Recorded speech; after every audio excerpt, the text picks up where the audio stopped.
Hi hello once again welcome back to our channel c&svlog. ഇന്ന് നമ്മൾ ഈ ബാക്കി വന്ന ഇഡ്ഡലി വെച്ചിട്ട് അല്ലെങ്കിൽ ഇഡ്ഡലി കഴിച്ച് മടുത്തവർക്ക് വേണ്ടിയിട്ട് അതിനെ ഒന്ന് മോഡിഫൈ ചെയ്തിട്ടുള്ള ഒരു അടിപൊളി റെസിപ്പിയാണ് കേട്ടോ കാണിക്കണേ.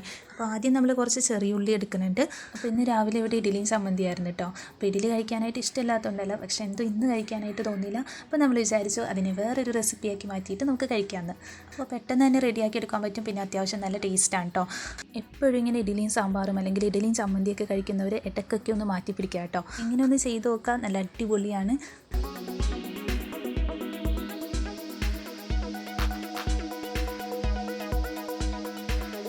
ചെറിയുള്ളി കൂടാതെ നമ്മൾ 2-3 അല്ലി വെളുത്തുള്ളി കൂടി എടുക്കുന്നുണ്ട്. പിന്നെ വേണമെന്നുണ്ടെങ്കിൽ നമുക്കൊരു ചെറിയ കഷ്ണം ഇഞ്ചി കൂടി എടുക്കാം കേട്ടോ.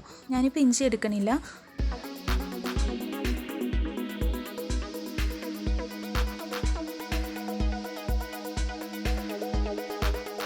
പിന്നെ നമുക്ക് 2-3 പച്ചമുളക് കൂടി വേണം കേട്ടോ. അപ്പോൾ പച്ചമുളക് നോക്കിയപ്പോൾ ഇവിടെ ഉണ്ടായിരുന്നില്ല, വാങ്ങിയതൊക്കെ തീർന്നിട്ടുണ്ടായിരുന്നു. അപ്പോൾ നമ്മുടെ ചെറിയൊരു പച്ചമുളകിൻ്റെ തൈ ഉണ്ടായിരുന്നു, അതുമേലായിട്ട് എന്തെങ്കിലുമൊക്കെ ഉണ്ടായി നിൽപ്പുണ്ടോയെന്ന് നോക്കാനായിട്ട് ഇറങ്ങിയതാണ് കേട്ടോ. പിന്നെ ഇവിടെ നല്ല മഴയാണ്, ഇന്നലെ വൈകുന്നേരം തുടങ്ങിയിട്ട് തോരാതെ ഇങ്ങനെ നിൽക്കാം കേട്ടോ. അങ്ങനെ ഞാൻ നോക്കിയപ്പോൾ നമ്മുടെ പച്ചമുളകിൻ്റെ തൈമേലായിട്ട് 2 കുഞ്ഞി പച്ചമുളക് ഉണ്ടായിരുന്നു കേട്ടോ. അപ്പോൾ അത് ഞാനൊന്ന് പറിച്ചെടുത്തിട്ടുണ്ട്. ഇനി നമുക്കതൊന്ന് കഴുകിയിട്ട് അരിഞ്ഞെടുക്കാം കേട്ടോ.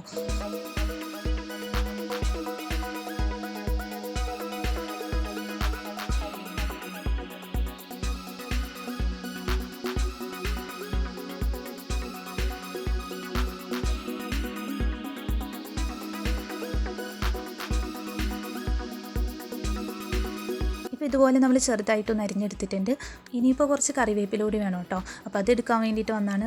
നോക്കിയപ്പോൾ നമ്മുടെ വേപ്പിലയുടെ തയ്യും ഇതുപോലെ ഉണങ്ങി നിൽക്കുകയാണ്. ഉണങ്ങിയെന്നല്ല, ആ ഒരു ഇലക്കൊക്കെ എന്തൊക്കെയോ പറ്റിയിട്ടുണ്ട്. അപ്പോൾ നേരത്തെ രീതിയിൽ കൂടുതലായിട്ട് ഇലയൊന്നും കിട്ടണില്ല.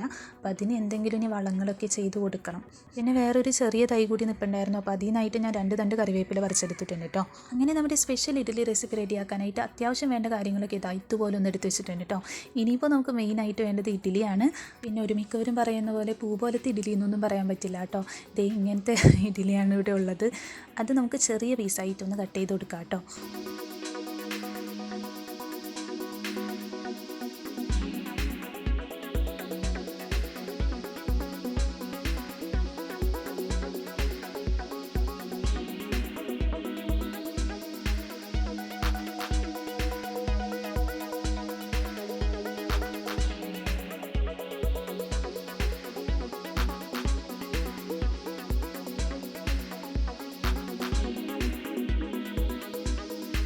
ഇപ്പോൾ ഞാൻ എടുത്തിട്ടുണ്ടായിരുന്നത് 5 ഇഡ്ഡലി ആയിരുന്നു. അത് ഇതുപോലെ നമ്മൾ ചെറിയ പീസായിട്ടൊന്ന് അരിഞ്ഞെടുത്തിട്ടുണ്ട് കേട്ടോ. ഇനിയിപ്പോൾ നമ്മൾ പാൻ ചൂടാക്കാൻ വെക്കുന്നുണ്ട്. അതിലേക്ക് കുറച്ച് എണ്ണ ഒഴിച്ച് കൊടുക്കാം കേട്ടോ. നന്നായിട്ട് ചൂടായി വരുമ്പോൾ 1 ടീസ്പൂണോളം കടുക് ഇട്ട് കൊടുക്കുന്നുണ്ട്. പിന്നെ നമ്മൾ നേരത്തെ അരിഞ്ഞ് സെറ്റാക്കി വെച്ചിട്ടുള്ള നമ്മുടെ ചെറിയുള്ളി, വെളുത്തുള്ളി, പിന്നെ പച്ചമുളക് ഉണ്ടല്ലോ, അത് ഇതിലേക്ക് ഇട്ട് കൊടുക്കാം കേട്ടോ. ഇനി നമുക്കതൊന്ന് വഴറ്റിയെടുക്കാം കേട്ടോ. അപ്പോൾ ഫോൺ പിടിച്ചേക്കുന്നതും പിന്നെ ഇത് ചെയ്യുന്നതൊക്കെ ഞാൻ തന്നെയാണ്, അതുകൊണ്ട് ചെറുതായിട്ട് ഷെയ്ക്ക് ചെയ്യാനായിട്ടുള്ള ചാൻസ് ഉണ്ട് കേട്ടോ. അപ്പോൾ നമ്മുടെ ട്രൈപോഡ് ചെറുതായിട്ടൊന്ന് ഒടിഞ്ഞു പോയായിരുന്നു, അതുകൊണ്ട് കുറച്ചിങ്ങനെ അഡ്ജസ്റ്റ് ചെയ്ത് പോവാം കേട്ടോ. അതിലേക്ക് നമ്മുടെ കറിവേപ്പില കൂടി ചേർത്ത് കൊടുക്കുന്നുണ്ട്. പിന്നെ ആവശ്യത്തിന് ഉപ്പ് കൂടി ചേർത്ത് കൊടുത്തിട്ട് നന്നായിട്ടൊന്ന് വഴറ്റിയെടുക്കാം കേട്ടോ.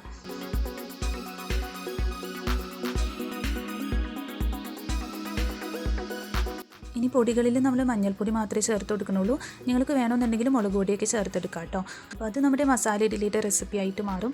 പിന്നെ കുട്ടികൾക്കൊക്കെ കൊടുക്കാനായിട്ടാണെങ്കിൽ ഇതുപോലെ മഞ്ഞൾപ്പൊടി മാത്രം ചേർത്ത് കൊടുത്താൽ മതി കേട്ടോ.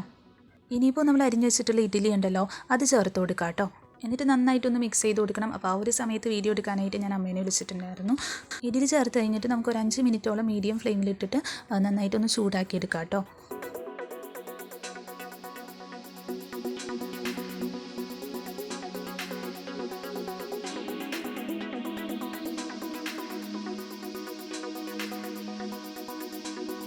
ഇനി നമുക്ക് ഫ്ലെയിം ഓഫ് ചെയ്യാം. അപ്പോൾ വളരെ എളുപ്പത്തിൽ നമുക്ക് ചെയ്തെടുക്കാൻ പറ്റുന്ന ഒരു അടിപൊളി റെസിപ്പിയാണ് കേട്ടോ.